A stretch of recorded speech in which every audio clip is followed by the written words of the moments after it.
बहनों और भाइयों, सचमुच में आज मैं गोपाल भार्गव जी को भी धन्यवाद दे रहा हूं और राकेश सिंह जी, आज मैं आपका अभिनंदन कर रहा हूं इतनी बड़ी सौगात के लिए। ये राकेश सिंह है जिसने बड़े सपने देखे और केवल सपने नहीं देखे, सपनों को पूरा करने के लिए जी जान एक कर दिया। और जबलपुर वालों, जो हिंदुस्तान में कहीं नहीं हुआ वो गडकरी जी से राकेश सिंह ने करवाया।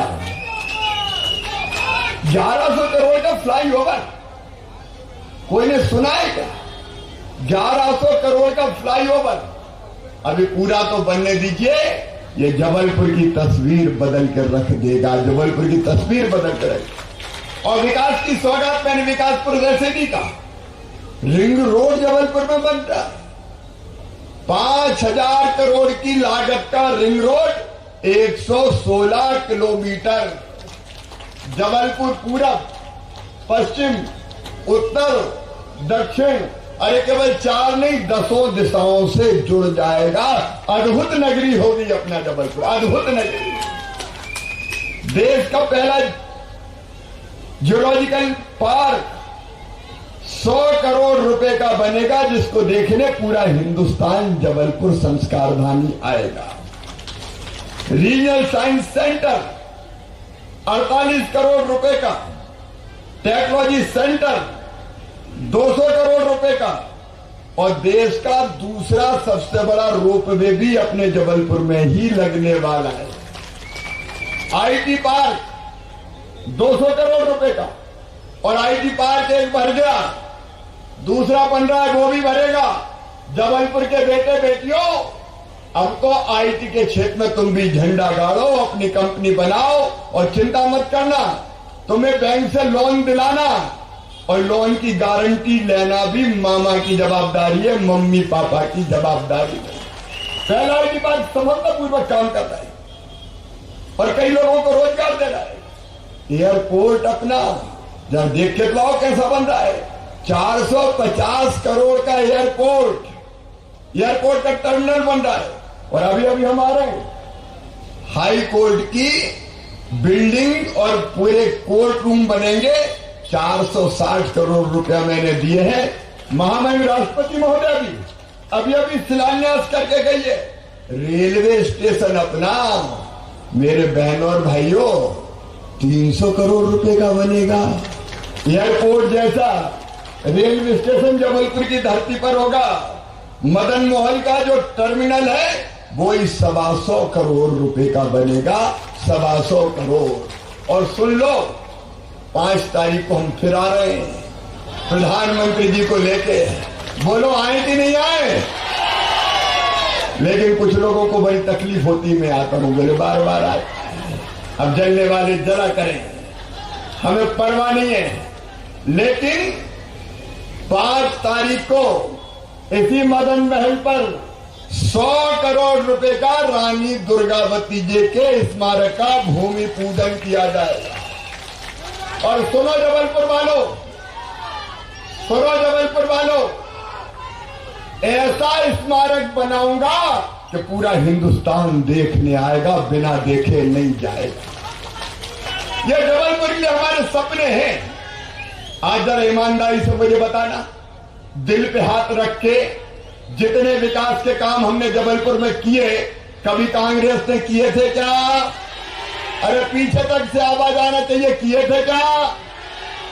2003 तक बंटा ढाल ने तो किए ही नहीं, लेकिन 1.25 साल के लिए ये भी आए थे। कमलनाथ जी और उनके मंत्रिमंडल के एक सदस्य, नाम नहीं लूंगा साहब, आप बताओ एक कंकड़ पत्थर लगा क्या? अरे दिल से बताओ, लगा क्या? कमलनाथ जी रोते ही रहते थे उस समय, कहते थे मैं क्या करूं, मेरे पास पैसे ही नहीं है, मेरे पास पैसे ही नहीं है, मामा खजाना खाली कर गया। जबलपुर वालों, वो रोते थे कि हमारे पास पैसा नहीं है। अच्छा भैया, ऐसा रुआऊ मुख्यमंत्री आ जाए जो कह दे मेरे पास पैसे नहीं, मैं क्या करूं, तो धनु पर ने कोई भी मुख्यमंत्री बना दो, बैठे बैठे कहेगा मैं क्या करूं, पैसे नहीं है, पैसे नहीं है, पैसे नहीं है। अरे ऐसा मुख्यमंत्री और सरकार कोई काम का है क्या? और सुनो, यहां खड़े रह के मैं डंके की चोट कह रहा हूं, मेरे पास पैसे की कोई कमी नहीं है। जब जो जबलपुर ने मांगा, मध्य प्रदेश ने मांगा, ये हमारे नेतृत्व बैठा है, गोपाल भार्गव मेरे मंत्री बैठे हैं, मेरी लाडली बहनाओं। जब मैंने कहा कि बहनों के खाते में पैसा डालूंगा हर महीने, तो कई ने कहा कि वैसे वैसे चेहरा होगा, डाल थोड़ी पाएगा। और कांग्रेस भी बयान देते रहते थे, कहां से हो जाएगा, कहां से हो जाएगा। बताओ हर महीने खाते में पैसा आ रहे कि नहीं आ रहे? जनता को भी दूंगा और विकास में भी कोई कसर नहीं रखूंगा मेरे बहनों और भाइयों, कोई कसर नहीं रखूंगा। और एक बात और सुन लो, इंदौर और भोपाल के बाद तीसरी मेट्रो ट्रेन की सिटी होगी तो संस्कार धानी होगी, जबलपुर होगी। हमने जबलपुर को बड़ा कस्बा नहीं रहने दिया, अब सुंदर महानगर बनाया है संस्कार धानी वालों। जितना अन्याय किया था कांग्रेस ने, जितना अन्याय किया था, अन्याय ने पाप किया था। जबलपुर के साथ भेजो, कभी जबलपुर को आगे बढ़ने नहीं दिया। ब्याज सहित पूरा करके आपको दे रहे हैं जबलपुर वालों, ब्याज सहित पूरा करके दे रहे हैं।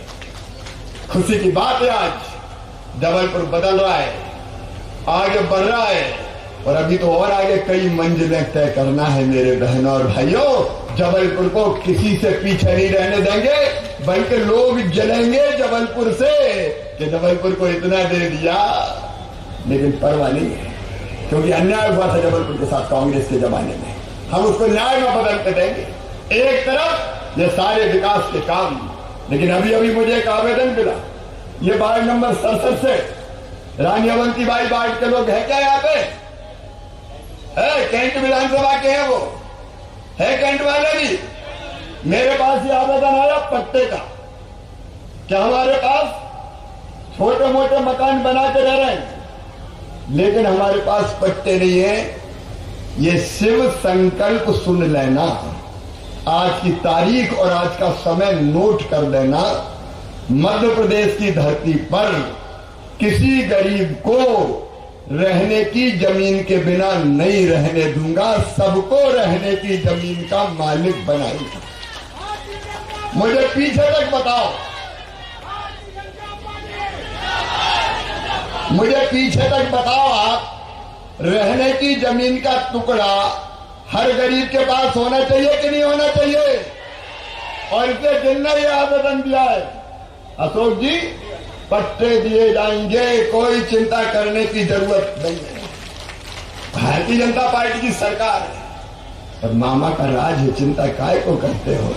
अभी हमने ग्रामीण क्षेत्र के लिए योजना बनाई, लाडली बहना आवास योजना, और उसमें तय किया कि लाडली बहना आवास योजना में गांव में वो बहनें जिनके पास प्रधानमंत्री आवास योजना में नाम छूट गए और मकान से वंचित रह गई, उनको भी मकान बनाने के लिए राशि देंगे।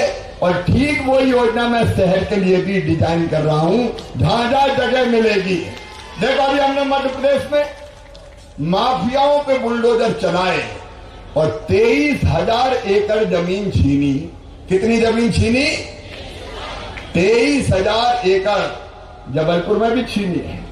और हमने तय किया है, उस पूरी जमीन पे मैं गरीबों के घर बनाऊंगा, माफियाओं से छीनेंगे और गरीबों के मकान बना के देंगे। जहां जमीन कम है वहां अलग अलग मकान नहीं बनेंगे, वहां मल्टी स्टोरी बना के एक ही बिल्डिंग में कई गरीबों को मकान दे देंगे। देखिए, हमारे लिए तो जनता की सेवा भगवान की पूजा है। और इसलिए अब देखो तो प्रधानमंत्री जी ने कितनी योजनाएं चलाई। मैंने कई बार कहा है, मैं आज फिर दोहरा रहा हूं, मैं सरकार नहीं चलाता, मैं परिवार चलाता हूं, परिवार। अच्छा, ईमानदारी से बताना मुझे, मैं मुख्यमंत्री लगता हूं कि भैया लगता हूं? अरे जोर से बताओ।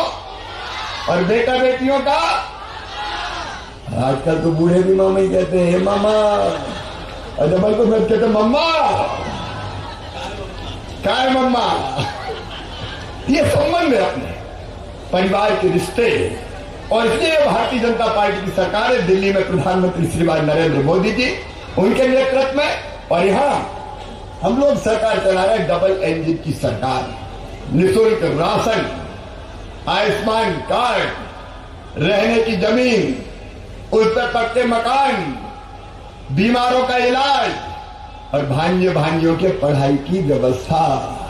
मेरे बहनों और भाइयों, ये कमलनाथ जी की सरकार बीच में आई थी, क्या गजब किया इनने। मैं अपने बच्चों को, भांजे भांजियों को देता था लैपटॉप, जो अच्छे नंबर लेकर पास होते थे। ये कमलनाथ दादा ने लैपटॉप छीन लिए बच्चों को। ये कमलनाथ जी ने बेटियों की हम शादी करते थे, शादी तो हुई लेकिन पैसा बेटियों के खाते में नहीं गया। इनने तो संबल योजना बंद कर दी, इन्हें तीर्थ दर्शन योजना बंद कर दी, बुजुर्गों की तीर्थ यात्रा छुड़वा दी। लेकिन जबलपुर वालों, अब तीर्थ दर्शन फिर शुरू हो गई है, और केवल रेल से नहीं, अब तो हवाई जहाज से भी तीर्थ हम ले जा रहे हैं। अरे गरीब को हवाई जहाज में बैठना चाहिए कि नहीं? ये भारतीय जनता पार्टी की सरकार है। और एक बात और सुन, आईटी पार्टी की बात आई थी। मेरे बेटा बेटियों, अभी हमने तय किया अपने अपने स्कूल में, हायर सेकेंडरी स्कूल में, जो बच्चे एक बेटा और एक बेटी पहले नंबर पे आएगा, उसको मामा स्कूटी दिलवाएगा। स्कूटियां दे दी। और ये स्कूटी का परिणाम ये है कि अब कई बच्चे बहुत सीरियस हो गए कि मामा स्कूटी देगा यार, जरा पढ़ाई ढंग से कर लो तो मेरे तो दोनों काम हो जाएंगे। आम के आम, गुठलियों के दाम। जैसे आप लोग बच्चों को लुभाती, बेटा मान जा, टॉफी दूंगी, टॉफी दूंगी, टॉफी दूंगी। मामा कह रहा बेटा पढ़ लो, स्कूटी दूंगा, लैपटॉप दूंगा। अब इस बहाने बच्चे पढ़ेंगे तो पढ़ाई का स्तर सुधर जाएगा। और एक बात और सुन लेना, पढ़ने के बाद अगर उन बच्चों का एडमिशन मेडिकल कॉलेज में, इंजीनियरिंग कॉलेज में, आईआईटी आईआईएम में, लॉ कॉलेज में, कहीं भी होगा, सरकारी हो चाहे प्राइवेट, तो फीस बहुत ज्यादा होती है। आप जानते हो प्राइवेट मेडिकल कॉलेज मतलब 13-14 लाख रुपया हर साल की फीस, 5 साल का अंदाज लगा लो। बताओ इतनी फीस गरीबों के बेटा बेटी दे सकते हैं क्या? जोर से बोलो, मध्यम वर्गीय दे सकते हैं क्या? तो उनकी फीस अब उनके मम्मी पापा नहीं भरवाएंगे। कौन भरवाएगा? मामा भरवाएगा। 8 लाख रुपए तक की जिनकी आय है, उनकी फीस भरवाने का काम हम करेंगे। ये लोगों की जिंदगी बदलने का अभियान है। एक तरफ विकास और दूसरी तरफ जनता की जिंदगी बदलने का अभियान है। मेरे प्रिय बहनों और भाइयों, आज मैं आपसे निवेदन करने आया हूं। 5 तारीख को प्रधानमंत्री जी भी पधार रहे हैं। रानी दुर्गावती जी के स्मारक का भूमि पूजन करने, कार्यक्रम लगभग फाइनल हो गया है। तो 5 तारीख को फिर चर्चा करेंगे। जबलपुर के इतिहास, गौरव, परंपराओं के अनुरूप ऐसा सजाएंगे, संवारेंगे कि दुनिया कहेगी देख लो ये अपना जबलपुर है, देख लो ये अपना जबलपुर है, देख लो ये अपना जबलपुर है। तब और विकास की बात करेंगे। आज तो राकेश सिंह जी ने एक मांग यहाँ पे की है, जिसको मैं बहुत, देखिए रानी दुर्गावती 52 गढ़ों की रानी थी, और 52 गढ़ की रानी दुर्गावती की 52 फीट ऊंची प्रतिमा लगेगी। 52 फीट ऊंची धातु की, मिश्रित धातु की प्रतिमा लगेगी, और इतना बढ़िया स्मारक बनेगा। लेकिन आज राकेश जी ने मांग की है कि इस फ्लाईओवर का नाम भी रानी दुर्गावती कर दिया जाए। तो बोलो कर दिया जाए क्या? अरे सब पीछे तक बताओ, कर दिया जाए। इस फ्लाईओवर का नाम रानी दुर्गावती होगा। आओ मेरे बहनों और भाइयों, मैं केवल एक सवाल पूछता हूं। चुनाव काय के लिए होते हैं? विकास के लिए होते हैं कि नहीं? तो आप बताओ, जो विकास करे और जो जनता की भलाई के काम करे, उनको जिताना चाहिए कि नहीं जिताना चाहिए? अरे पीछे वाले भी बता रहे भैया हो। तो कांग्रेस ने कोई काम किया है क्या? मामा ने कैसा काम किया है? भारतीय जनता पार्टी ने कैसा काम किया है? और राकेश जी ने कैसा काम किया है? तो आओ, आज जाने के पहले मैं संघर्ष का शंख भी फूंक रहा हूं और आपसे आशीर्वाद भी मांग रहा हूं। आइए मेरे प्रिय बहनों और भाइयों, जबलपुर वासियों, इस क्षेत्र से तो हमारे उम्मीदवार तय हो गए। राकेश सिंह जी, राकेश सिंह को आशीर्वाद दीजिए, भारतीय जनता पार्टी को आशीर्वाद दीजिए, विकास को आशीर्वाद दीजिए, मोदी जी को आशीर्वाद दीजिए और मामा को भी आशीर्वाद दीजिए। बोलिए सबका आशीर्वाद मिलेगा। पीछे तक देखिए हाथ उठ रहे। प्रेस वालों मुझे क्या देख रहे हो यार, जरा उधर भी घुमा दिया करो, थोड़ा जनता को देखो। उठाओ दोनों हाथ। जाने के पहले आज इस विराट सभा में हम संकल्प लेंगे भारतीय जनता पार्टी को जिताने का, राकेश सिंह जी को विधायक बनाने का और यहां विजय का नया रिकॉर्ड बनाने का। उठाइए दोनों हाथ, बांधिए दोनों मुट्ठी और मेरे साथ बोलिए भारत माता की, भारत माता की, नर्मदा मैया की, नर्मदा मैया की, हर हर